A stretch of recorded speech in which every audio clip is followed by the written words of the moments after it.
How's it going, everyone? For this video I'm going to show you how I make gravel roads and gravel parking lots. The basic tools that I use are just Elmer's glue, some homemade gravel, and this little thing. I also like to use wet water later on in the process, but I don't really need that right now. So, what I'm going to do first is take straight Elmer's glue. I'm going to apply it where I want the gravel to be. Also, if you're doing a road, I just make 2 pencil lines with, here it is, this to keep it even, and I just make it. I usually like to have my gravel roads thinner than the main roads, because they usually are in real life. But I just make 2 marks, and then in between the marks I do exactly what you're about to see. So I take straight Elmer's paint, or Elmer's glue, and I paint it on to the surface. There's a little bit of dried glue, but I just kind of paint it onto the surface where I want the gravel to be. So I'm gonna spread this out and make it even later, but for now you can just kind of see where I want it all to be. I'll spread that out. Might put a bit more if it turns out not to be enough. But the stuff I use to make gravel is basically just Woodland Scenics ballast. But what I've done is I've taken 2 Ziploc bags, taken all the air out of them, and laid them on some concrete and smashed it with a hammer. That makes it finer, but it's not all even. Some of it is still the same size it originally was, the like fine ballast, and then some of it's dust, but just overall the effect is just a little bit less grainy than the ballast, which I quite like.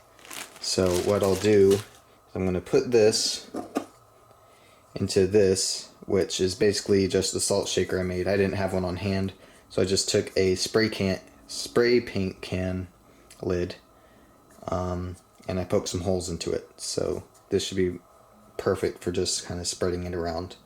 So I'll get back to you once I start getting going. Alright, so I've got the layer of glue now, so I'm going to start pouring this on.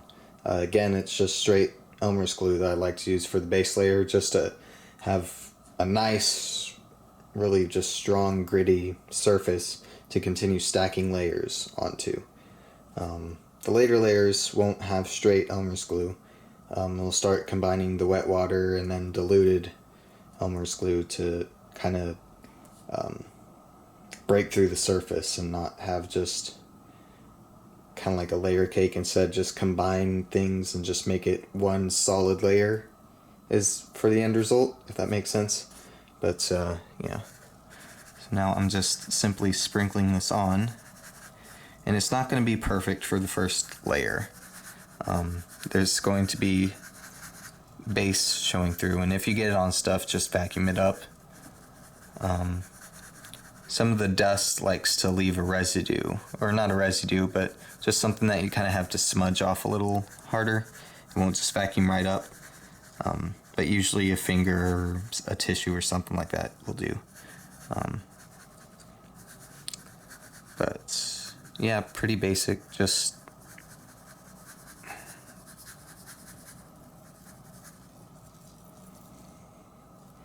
oops, got some on the roof there, but I'll just brush it off.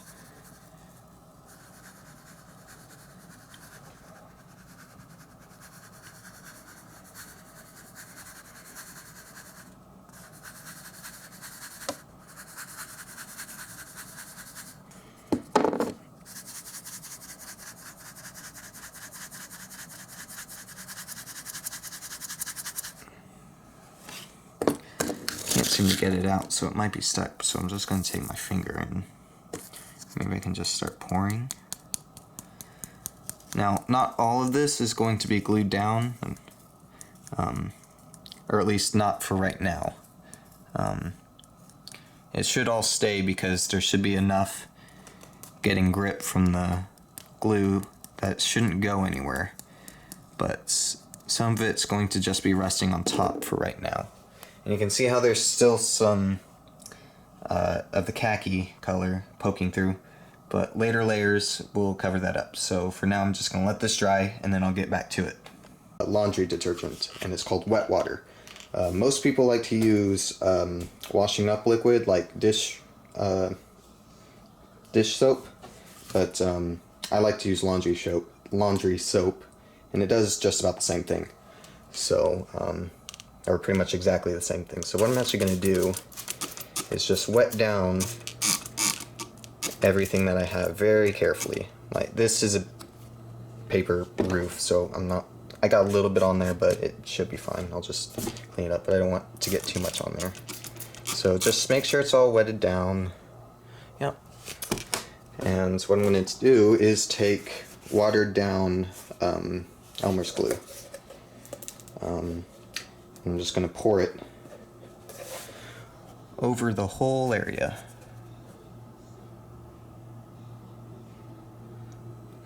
And I'm going to be a little bit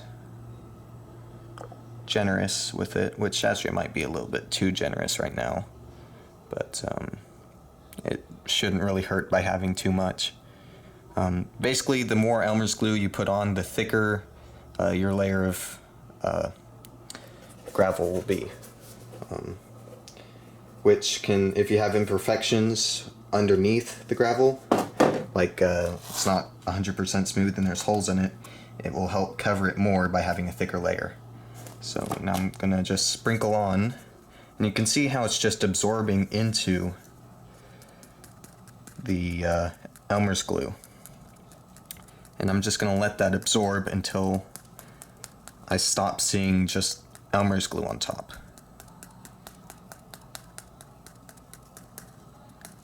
Other ways of doing this is by putting down the gravel first, the gravel mixture first, and then putting the wet water and glue on. But I like this method a bit more because it just makes a more even effect. You can see how on that layer above right here, because it's not completely smooth, because I raised this with a piece of cardboard to meet the top of ice reefers coming in here, that it's building up a little too much right here, so I need to emphasize on the area around. But here, let me see. But once it's all done, or the level that I like to have it at, it should resemble something like this, about the same color of your gravel, and it shouldn't just be a pool of just Elmer's glue. So I'm just going to finish this off, and I'll get back to you.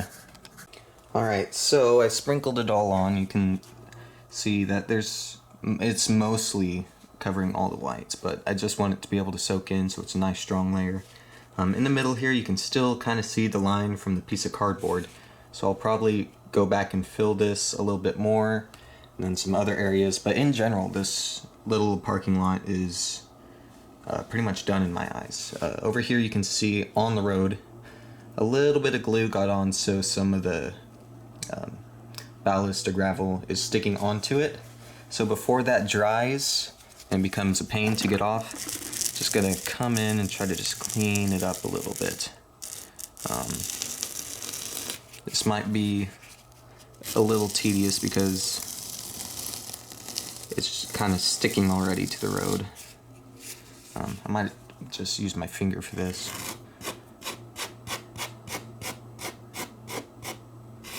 Which, in real life, yes, gravel would get onto the road, but I would prefer this road to be a little clean, because eventually it's going to lead to the station. Just haven't, paved all of it yet. But it looks like it's getting cleaned off pretty well. And the reason that I don't really have an entrance to this area, like have some grass in between, which I might actually just add a little grass in between. There's like a loading dock right here. And just trucks coming in from both sides, I wanted them to be able to just park up and go.